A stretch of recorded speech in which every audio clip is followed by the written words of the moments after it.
समीचीन विकल्पों का सम्यक समाधान। सुनिए परम पूज्य श्रमण श्री सुप्रभ सागर जी महाराज के मुखारबिंद से YouTube चैनल सुप्रभ उवाच पर शुभाशीष परम पूज्य श्रमणाचार्य 108 श्री विशुद्ध सागर जी महाराज। सानिध्य श्रमण सुप्रभ सागर जी महाराज, श्रमण प्रणत सागर जी महाराज। पुणे आर्जक श्री रविंद्र जयश्री, कुमारी परिणा गहाणकर अमरावती, 100 मोक्षता राजस डोन गावकर औरंगाबाद। ओम नमः सिद्धेभ्य। नमो नमः सत्हितंकराय वीराय भव्याम्बुजभास्कराय अनंतलोकाय सुरार्चिताय देवादिदेवाय नमो जिनाय देवादिदेवाय नमो जिनाय। पंच परमेष्टि भगवान की, देवाली देवी 1008 भगवान शांतिनाथ स्वामी की, परम पूज्य आचार्य भगवंत गणाचार्य श्री विराग सागर जी महाराज की, परम पूज्य पट्टाचार्य श्री विशुद्ध सागर जी महाराज की, परम पूज्य मुनि श्री प्रसम सागर जी सुप्रभ सागर जी महाराज जी की। समीचीन विकल्पों का सम्यक समाधान। सम्यक ज्ञान की वह अनूठी विधा जिसके माध्यम से हम सभी अपने मन में उठते अनेकानेक समीचीन विकल्पों का सम्यक रूप से समाधान प्राप्त करते हुए अपने मन को निर्विकल्पता की ओर ले जाने का पुरुषार्थ करते हैं, क्योंकि मन की निर्विकल्पता ही आत्मा का वास्तविक सुख।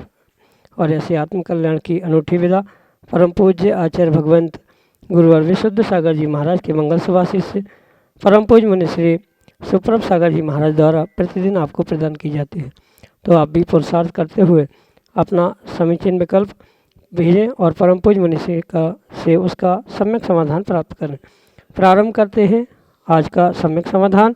और आज के पहले विकल्प के लिए जतारा टीकमगढ़ मध्य प्रदेश से पवन मोदी महाराज श्री के चरणों में बारंबार नमोस्तु निवेदित करते हुए अपना समीचीन प्रश्न रख रहे हैं कि महाराज श्री शांति धारा का आगम में क्या प्रमाण है और उसमें आए हुए बीजाक्षरों का हमारे जीवन में क्या प्रभाव पड़ता है। हमारे समीचीन विकल्प का सम्यक समाधान करने की कृपा करें।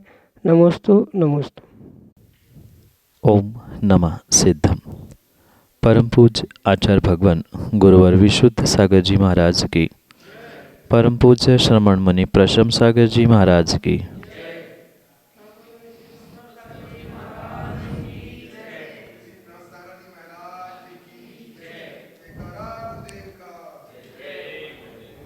वर्तमान में जो अभिषेक का एक अंग रूप शांति धारा और उसकी व्यवस्था परंपरा देखने के लिए मिल रही है। यूँ देखा जाए तो प्राचीन आचार्यों के किसी भी ग्रंथों में शांति धारा का कोई भी वर्णन प्राप्त नहीं होता, पर चूँकि अधिकस्य अधिकम फलम यानी जितना अधिक किया जाता है उसका उतना ही अधिक विशेष फल प्राप्त होता है, इस उद्देश्य से ये शांति धारा की व्यवस्था कुछ वर्षों पूर्व प्रारंभ हुई। पूर्व का मतलब कोई अर्वाचीन अभी के 25-50 वर्ष नहीं, अभी तो सैकड़ों वर्ष पहले ये व्यवस्था शांति धारा की प्रारंभ हुई है। पर ये भी पक्का मानना इसका कोई भी आगम प्रमाण नहीं है। वर्तमान आचार्यों ने उसे अनुकूलता प्रदान की। बहुत सारे मुनिराज आचार्य भगवंतों ने अपने अपने प्रकार से शांति धारा के मंत्र बनाए हैं। इस अपेक्षा से चूँकि सम्यक वर्धिनी क्रिया होने से उसका निषेध नहीं किया जा सकता, उसे क्रियान्वित करते करते ये व्यवस्था अभिषेक के साथ जुड़ गई है। पर ये पुनः ध्यान रखें कि ये व्यवस्था मात्र तात्कालिक है, त्रैकालिक व्यवस्था नहीं है। आगम में पूजा का अंग अभिषेक तो कहा है, उसके विषय में अनेक प्रकार के अनेक आचार्यों के मत भी अभिप्राय भी प्राप्त होते हैं, क्योंकि अनेक स्थानों में वर्तमान में देखने के लिए मिलता है।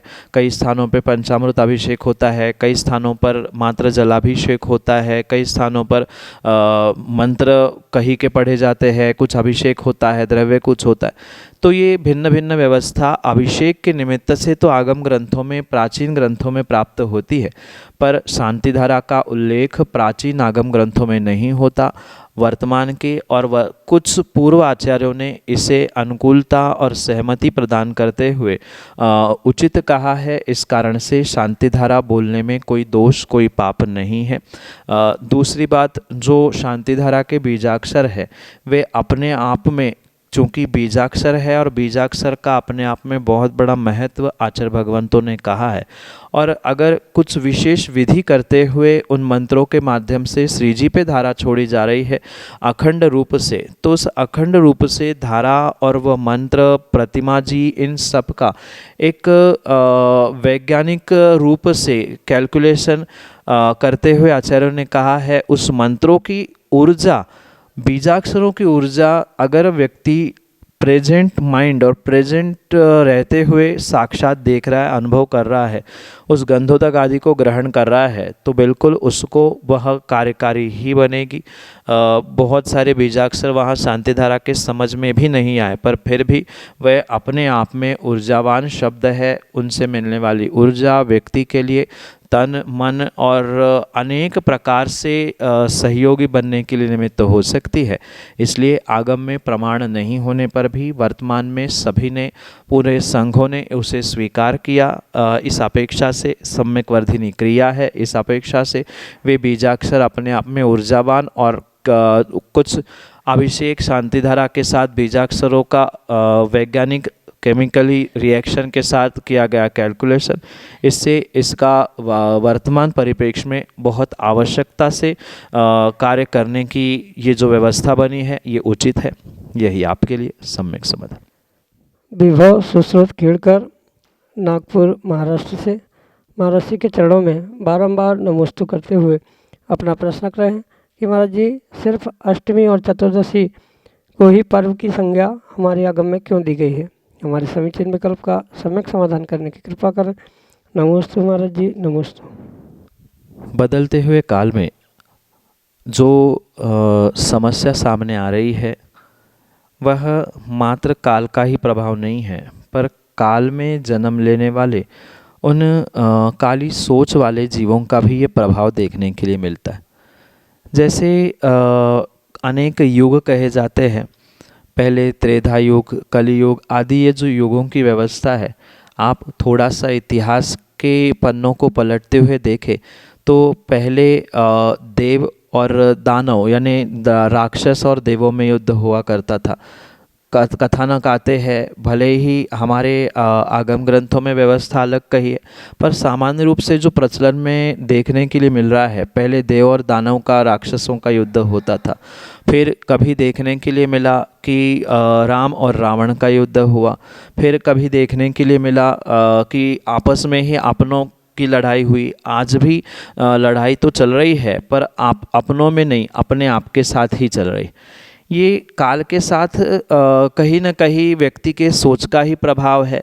ये पक्का है कि महाभारत जैसे परिस्थिति में जो पांडवों ने अपनी रक्षा के लिए शस्त्रास्त्र उठाए थे, क्योंकि वे श्रावक थे और श्रावक के लिए पूर्ण रूप से हिंसा का निषेध नहीं है।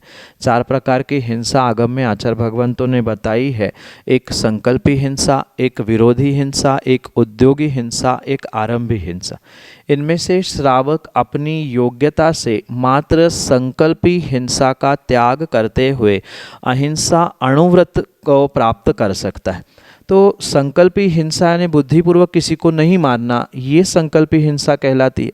इसके अलावा उद्योगी हिंसा, उद्योग करने में होने वाली हिंसा, आराम साराम घर गृहस्थी में होने वाली हिंसा, और अपने आप को प्रोटेक्ट करने के लिए, अपने आप की रक्षा करने के लिए सामने वाले व्यक्ति ने जब विरोध किया, वो हम पे चढ़ाई कर रहा है, तो अपना प्रोटेक्शन करने के लिए की जाने वाली जो ये स्थिति परिस्थिति महाभारत जैसी दिखाई देती है, उसको विरोधी खुद ही हिंसा के रूप में स्वीकार किया जाता है। ये पक्का मानना, हिंसा कोई भी हो पाप लगेगा, नो डाउट, इसमें कहीं कमी नहीं है कि आप कहो कि नहीं महाराज ने कहा कि विरोध करने से हिंसा नहीं होगी। हिंसा तो हो रही है, हिंसा का दोष भी लग रहा है, पर चूंकि आप श्रावक है, श्रावक के लिए मात्र संकल्प ही हिंसा का त्याग कहा है। बाकी अन्य स्थानों में भी अगर मैं अपनी बात कहूँ, धर्म की बात कहूँ, तो यही बात है कि लड़ने से अच्छा है भाई कोई, जो महाभारत जैसे पांडवों ने कहा कि भाई मेरा सो तेरा, तू ये भी ले ले पर शांत हो जा। क्योंकि जितने भी युद्ध आज तक हुए हैं, जो मेरा है सो मेरा है, तेरा भी मेरा है, ये प्राप्त करने के लिए हुए। और व्यक्ति अगर निर्णय करे कि भाई मेरा भी तेरा है, तुझे जो धन दौलत चाहिए वो ले ले, मुझे तो शांति से जीने दे, ये विचार करना बहुत श्रेष्ठ बात है।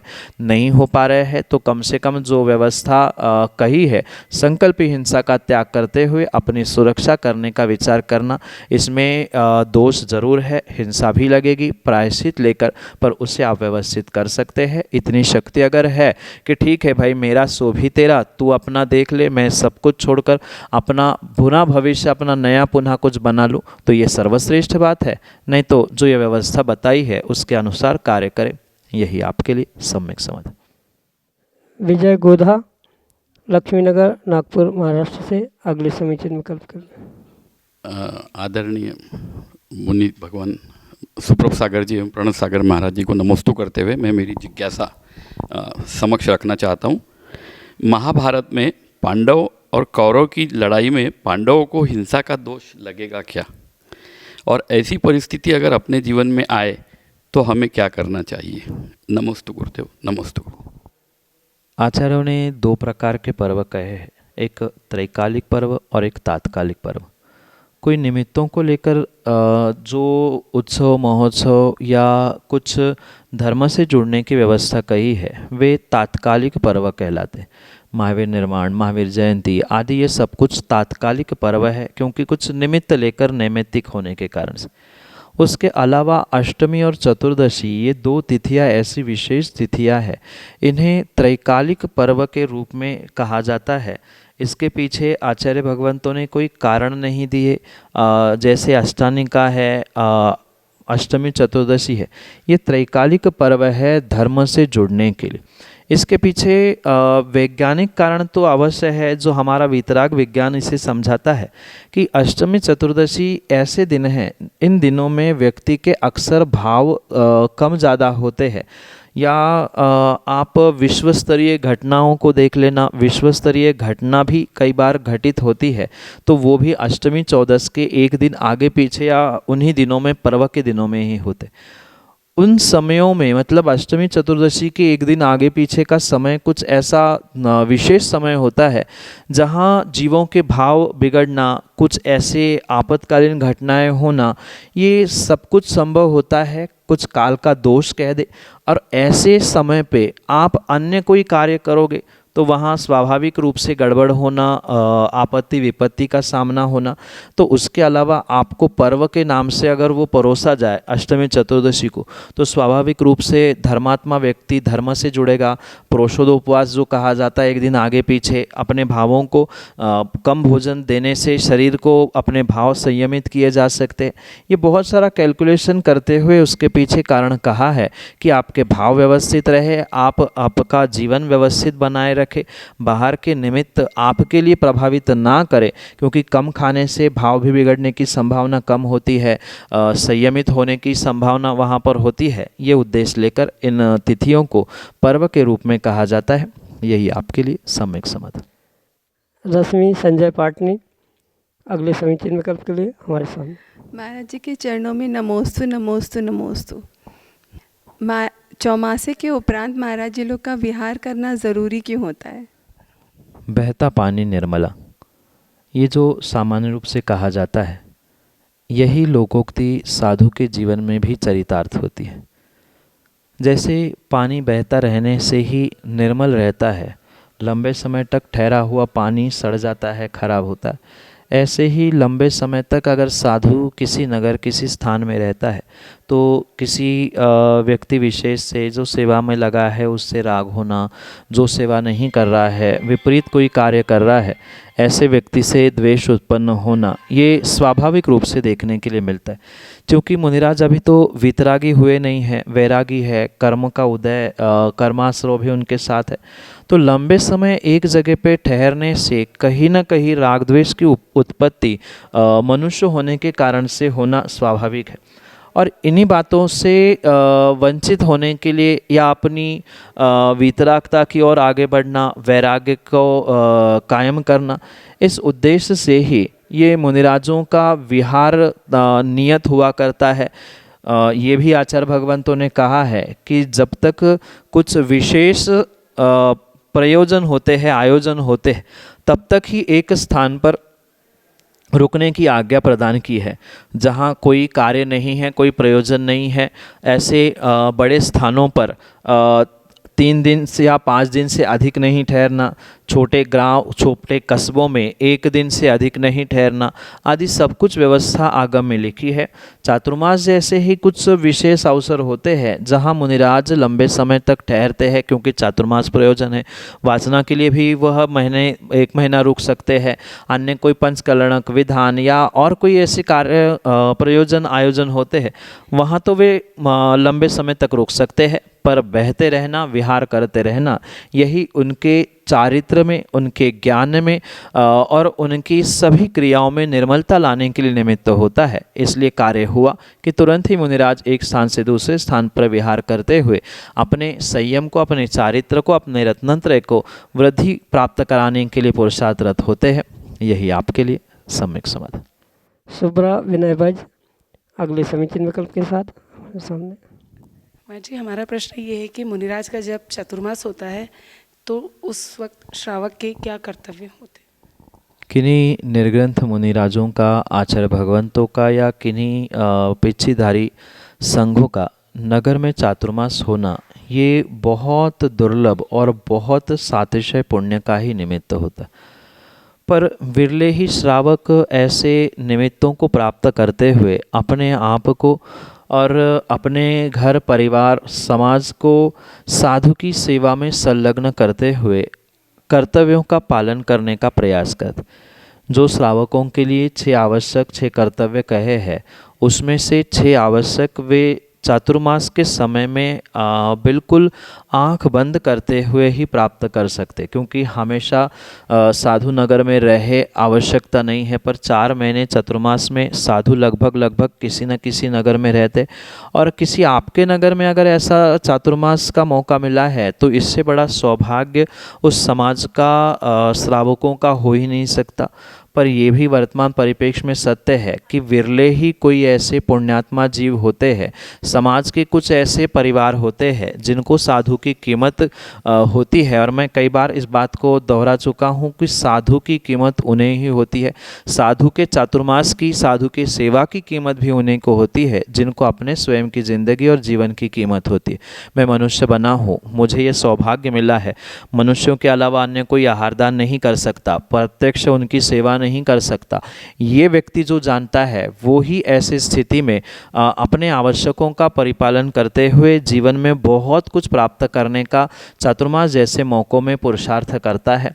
इसलिए सबसे पहले साधु की अनुकूलता के अनुसार उनकी वैयावृत्ति सेवा, जो श्रावकों के दूसरे आवश्यक में लिखा है गुरु उपासना के रूप में, वह प्रत्यक्ष रूप से करने का मौका श्रावकों को मिलता है। और चातुर्मास करने का मात्र मतलब अर्थ इतना ही नहीं है कि बड़े बड़े आयोजन करवा लो, बहुत सारा धन लुटवा दो। तो ये श्रावकों को समझना चाहिए कि कोई प्रभावनापूर्वक कार्य होना है तो उसके लिए तो धन पैसा वर्तमान में लगता ही लगता है। यूँ देखा जाए तो 2 दिन के 4 दिन के शादी विवाह जैसे आयोजनों में व्यक्ति करोड़ों खर्च करने के लिए तैयार होता है, पर जहाँ साधु धर्म आदि का कोई कार्य सामने दिखता है तो वहाँ 50,000 लाख भी उनके लिए बहुत बड़ा खर्च दिखता है। ये भूल श्रावक की है कि जहाँ दान उसके लिए बीज रूप कहा है, अगर उसे वो खर्चा रूप दिख रहा है, साधु का समागम उसे बोझ रूप लग रहा है, तो शायद उनका जैन कुल में जन्म लेना, श्रावक पर्याय को प्राप्त कर लेना ही पूर्ण रूप से एक बोझ है। क्योंकि प्रभावना करवाना ये साधु के साथ साथ श्रावकों का भी कर्तव्य होता है। पूर्व काल में तो चतुर्मास कहीं अन्यत्र हुआ करते थे, जंगल आदि में भी हुआ करते थे, पर वर्तमान में पुण्य के उदय से नगरों में जब आपको श्रावकों को मौका मिल रहा है तो जितना अधिक आप उसका लाभ ले सकते हैं, चौका लगाकर, दान देकर, सेवा करते, वैयावृत्ति करते हुए, प्रभावनापूर्ण आयोजनों से संलग्न होते हुए, इन सभी से मात्र साधु की ही नहीं, धर्म की नहीं, स्वयं के भी कर्मों की निर्जरा वहाँ पर संभव है, ये समझते हुए प्रभावनापूर्ण उनके सभी आयोजनों में सहभागी होना और प्रत्यक्ष अप्रत्यक्ष जितना जहाँ जैसा बने अपने क्रियाओं को क्रियान्वित करते हुए सबसे पहले साधु की अनुकूलता देखना ये आवश्यक है। नगर में साधु आए हैं या आप लेके आए हैं तो उनको यथास्थान अगले स्थान तक पहुंचाना ये भी समाज के मुखिया या श्रावकों का कर्तव्य हुआ करता है, क्योंकि साधु ने अगर आपको 4 महीने 6 महीने समय दिया है तो उनको यथास्थान पर उनकी अनुकूलता से साथ पहुंचा देना, उनकी व्यवस्था आदि करना, ये भी उनका आद्य कर्तव्य हुआ करता है। इन सभी कर्तव्यों के साथ ही श्रावक को साधुओं से जुड़ने की आवश्यकता होती है, क्योंकि उनकी कर्मों की निर्जरा विशेष करके इन्हीं कर्तव्य और आवश्यकों के पालन से हुआ करती है। यही आपके लिए सम्यक समाधान। अनिल जैन, नागपुर महाराष्ट्र से अगले समीचीन विकल्प कर दिया। बोलो चर्या श्रोमणी आचार्य विश्वस्त सागर जी महाराज की जय। मुनिश्री सुप्रभ सागर जी, प्रणत सागर जी, प्रथम सागर जी महाराज की जय। मुनिश्री, छने पानी की मर्यादा 48 मिनट होती है, गर्म पानी की मर्यादा 24 घंटे होती है, तो इन कपड़ों की मर्यादा कितनी होती है महाराज जी? कितने दिन रखना चाहिए कपड़े, कितने अलग करना चाहिए? नमोस्तु महाराज जी। जैसे पानी की मर्यादा है, अन्य भी भोजन सामग्री की मर्यादा है, ऐसे ही वस्त्रों की भी मर्यादा आपके राग तक सीमित है। जितना आपका राग विशेष होगा उतनी उसकी मर्यादा है। आजकल तो फटे कपड़े पहनने का जो शौक़ और ट्रेंड चला है वो तो गजब की ही बात हो चुकी है। जब पूर्व काल में थोड़ा सा कपड़ा फटता था, ठेगरा लगता था, तो उसे गरीब भिखारी कहा जाता था, दरिद्री देखा जाता था। पर आज लोगों को शौक़ चढ़ा है, तो चूँकि वस्त्र फट जाए तो स्वाभाविक रूप से पूर्व काल में अलग किया जाता था। जिनके पास नहीं होता था तो वो कुछ अन्य भी व्यवस्था करते थे। पर आज वर्तमान परिप्रेक्ष्य में वस्त्रों की बिल्कुल भी सीमा ही नहीं बची है, क्योंकि जितना आपका राग है किसी भी वस्तु में हो उतना ही विशेष रूप से आप उसकी सुरक्षा में उलझे रहेंगे। और इसी कारण से जब फटे हुए कपड़ों का ट्रेंड ही चल रहा है, वही फैशन चल रही है, तो व्यक्ति फटा हुआ भी नहीं फटा है तो फाड़ता है, तो फटा हुआ क्यों अलग करेगा। इसलिए कपड़ों की मर्यादा आपके राग तक सीमित है। जितना लंबा आपका राग चलेगा, जितना मोह उस वस्तु में होगा, उतने ही वस्त्रों की और उतने ही उन वस्तुओं की भी मर्यादा वर्तमान में देखी जा रही है। यही आपके लिए सम्यक समाधान। डॉक्टर मंजू जैन, लक्ष्मीनगर, नागपुर महाराष्ट्र से अगले समीचीन विकल्प कर दिया। महाराज के चरणों में नमोस्तु, महाराज जी के चरणों में नमोस्तु। मेरा प्रश्न ये था कि भक्तांबर की हीलिंग से इतने लोग ठीक हो रहे हैं और अब 31 PhD हो गई हमारे गाइडेंस में, तो महाराज जी ये कैसे भक्तांबर कैसे काम करता है जो अनेकों लोगों के कैंसर जैसे रोग ठीक हो रहे हैं? भक्तांबर स्तोत्र अपने आप में एक बहुत ऊर्जामान स्तोत्र है, जो मानतुंग स्वामी ने 48 काव्यों में रचित किया। मात्र एक कोई बीजाक्षर या एक कोई काव्य नहीं, अपितु इसके साथ साथ अन्य जितने भी काव्य, अन्य भी जो रिद्धियों के साथ उसकी विशेषता कही है, ये पूर्ण रूप से अपने आप में एक शक्तिशाली स्तोत्र कह दे या स्तोत्र नहीं, मैं तो उसे मंत्र ही मानता हूँ। और शायद जिनको ऐसी श्रद्धा है उनके लिए ही ये भक्तांबर हीलिंग हो, भक्तांबर स्तोत्र हो, कार्यकारी हो सकता है। जैसे किसी पेशेंट को डॉक्टर पे विश्वास नहीं है, दवाई पे विश्वास नहीं है, वह कितने ही वर्ष दवाई खाते रहे, ठीक होना संभव नहीं है। यही स्थिति यहाँ भी समझनी होगी कि अपने आप में जितनी शक्ति केमिकली उस दवाइयों में है, इंजेक्शन्स में है, उससे कई अधिक गुना शक्ति इन एक एक बीजाक्षरों में आचार्य भगवंतों ने कही है। पुनः उसके साथ साथ बीजाक्षरों की संयोजना, जिसे छंद भी कहा जाता है, उस छंद की ऊर्जा अपने आप होती है। उसके अलावा भी छंद में शब्दों में आचार्य भगवंतों का अभिप्राय क्या है, उद्देश्य क्या है। यहाँ तो साक्षात भगवान आदिनाथ स्वामी की स्तुति की जा रही है, तो वह स्तुति करने से भी कर्मों की निर्जरा कही जा रही है। ये सभी गणित जो कहा है बिल्कुल और बिल्कुल बहुत वैज्ञानिक रूप से कहा है। मैं साइंटिफिक या बाहर के विज्ञान की नहीं, हमारे वीतराग विज्ञान की बात करना चाहता हूँ।